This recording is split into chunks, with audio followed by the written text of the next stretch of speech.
आज कॉलेजला गेलो आणि कॉलेज बंद होतं. तर कसं काय पब्लिक, मी तुमचा ओंकार आणि आता जायचं होतं आपल्याला कॉलेजला. तर बस स्टँडला येऊन मग थांबलो आपण बसची वाट बघत. तर बस आल्याच्या नंतर मग आपण बसमध्ये बसलो आणि सरळ निघालो आपण आपल्या कॉलेजकडे. पोहोचलो आपण डेरीला, बसमधून उतरून गेलो मग आपल्या कॉलेजकडे. कॉलेजला आणि त्यांना पता लागला की बा एक्झाम असल्यामुळे दुसऱ्याची आपल्याला सुट्टी दिलेली आहे. मग आपण रोजच कॉलेजला जातो, पण आपलं असं ब्लॉक काढायचं मला पुऱ्या तयारीत गेलं.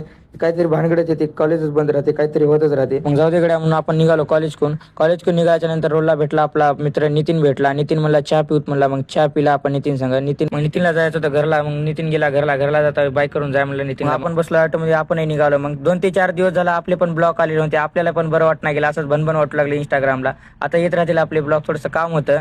मग आता डेली ब्लॉग येत राहतील. ते कसं आहे माहिती आहे का, थोडंसं लेट पण थेट. मग ऑटोवाल्या भाऊन आपली आयडी विचारली ब्लॉग करतो म्हणजे, आणि मग आयडी सर्च करून भाऊनं फॉलो बी केलं.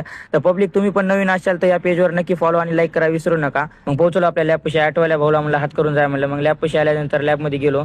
लॅबमध्ये गेल्याच्या नंतर मग पहिलं मग लॅबमध्ये आल्याच्यानंतर बॅगेमधून पुरे नोट्स वगैरे काढले. मग नोट्स वगैरे काढल्याच्या नंतर मग आपल्याला फोन चार्जिंग नव्हता. मग फोन चार्जिंगला लावलं. मग बसलो आपण अभ्यास करत. मग डबा खायचा टाइम झाला. मग डबा खायला आलो. मग आपल्या जो चंदू नव्हता डबा खायला, मग चंदूला बोलवायला गेल्यानंतर चंदू झोपी गेलता लॅबमध्ये. मग चंदूवाला डबा घेऊन, चंदूला तर काही सुरत नाही गेलं. चंदू आला मग, आणि मग सगळे जगह डबा खायला बसले. मला तर वाटायला पब्लिक येईना तर दिवसच काढायला तर लॅबमध्ये खाऊन पिऊन नसतं झोपीत चालले. तर अनुभव होतं बघा हो काय. डबा वगैरे खाऊन मग आलो आपण बालाजी मंदिरात. बालाजी मंदिरात त्याच्यानंतर ते गेट बंद होता. मग बाहेरच दर्शन घेऊन मग बाहेरच आपण बसलो, असं मोबाईल वगैरे बघत बसलो. मग पब्लिक भेटूया बसत पुढच्या मिनी ब्लॉगमध्ये. तोपर्यंत बाय, आणि लाईक आणि फॉलो करा विसरू नका.